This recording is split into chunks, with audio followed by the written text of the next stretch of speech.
মধ্যপ্রাচ্যের সামরিক পরিস্থিতি আবারও নতুন করে আলোচনায় এসেছে।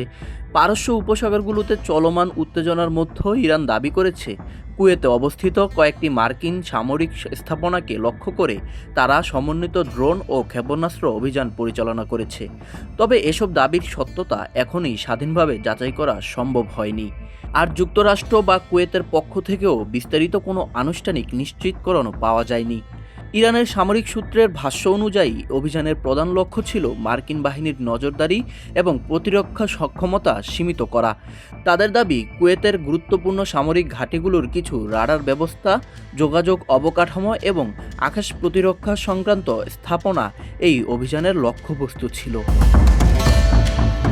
ইরানি বিবৃতিতে বিশেষভাবে আলী আল সালেম বিমান ঘাঁটির নাম উল্লেখ করা হয়েছে। তাদের দাবি, সেখানে দূরপাল্লার রাডার ব্যবস্থা, যোগাযোগ কেন্দ্র এবং ড্রোন পরিচালনায় ব্যবহৃত কিছু অবকাঠামো ক্ষতিগ্রস্ত হয়েছে। এছাড়া কয়েকটি সামরিক ড্রোন রাখার হ্যাঙ্গারেও আঘাত হানার দাবি করা হয়েছে।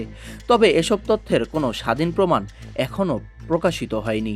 শুধু আলী আল সালেম নয়, ইরান আরও দাবি করেছে যে আহমদ আল জাবের বিমান ঘাঁটিতেও হামলা চালানো হয়েছে। তাদের বক্তব্য অনুযায়ী ওই ঘাঁটির আকাশ প্রতিরক্ষা ব্যবস্থা, আগাম সতর্কীকরণ রাডার এবং সামাজিক যোগাযোগ নেটওয়ার্ককে লক্ষ্য করে হামলা করা হয়। তবে সংশ্লিষ্ট কর্তৃপক্ষ এ বিষয়ে আনুষ্ঠানিকভাবে কোনো ক্ষয়ক্ষতির তথ্য প্রকাশ করেনি।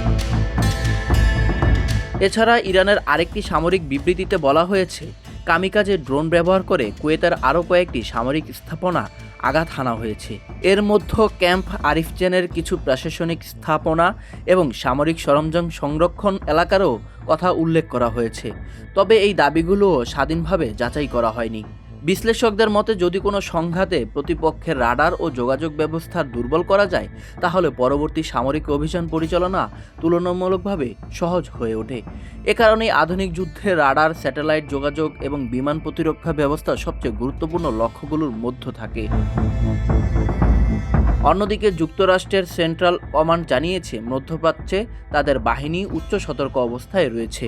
অঞ্চল জুড়ে মার্কিন ঘাঁটিগুলোর নিরাপত্তা জোরদার করা হয়েছে এবং সম্ভাব্য যে কোনো হুমকি মোকাবেলায় অতিরিক্ত প্রতিরক্ষা ব্যবস্থা প্রস্তুত রাখা হয়েছে। তবে ইরানের নির্দিষ্ট হামলার দাবিগুলো সম্পর্কে বিস্তারিত মন্তব্য করা হয়নি। এদিকে সামরিক উত্তেজনার পাশাপাশি অর্থনৈতিক দিক থেকেও উদ্বেগ বাড়ছে।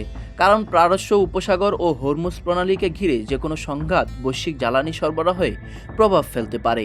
বিশ্বের উল্লেখযোগ্য অংশের অপরিশোধিত তেল এই রুট দিয়েই পরিবহন করা হয়। ফলে পরিস্থিতি আরও জটিল হলেও আন্তর্জাতিক বাজারে এর প্রভাব পড়তে পারে। নিরাপত্তা বিশ্লেষকদের মতে, বর্তমান পরিস্থিতিতে সবচেয়ে বড় চ্যালেঞ্জ হলো তথ্য যাচাই। যুদ্ধ পরিস্থিতিতে বিভিন্ন পক্ষ নিজেদের অবস্থান তুলে ধরে নানা দাবি করে থাকে, কিন্তু সব তথ্য তাৎক্ষণিকভাবে স্বাধীনভাবে নিশ্চিত করা সম্ভব হয় না। তাই নির্ভরযোগ্য ও আনুষ্ঠানিক তথ্য প্রকাশ না হওয়া পর্যন্ত এই দাবিকে সতর্কতার সঙ্গে মূল্যায়ন করার পরামর্শ দিচ্ছে তারা। সব মিলিয়ে কুয়েতের মার্কিন সামরিক স্থাপনাকে ঘিরে ইরানের নতুন দাবিগুলোর মধ্যপ্রাচ্যের উত্তেজনাকে আরও বাড়িয়ে দিয়েছে। তবে প্রকৃত পরিস্থিতি কি, বাস্তবে কী ধরনের ক্ষয়ক্ষতি হয়েছে এবং পরবর্তী পদক্ষেপ কী হবে, এসব প্রশ্নের উত্তর নির্ভর করবে স্বাধীন যাচাই ও সংশ্লিষ্ট দেশগুলোর আনুষ্ঠানিক তথ্যের উপর।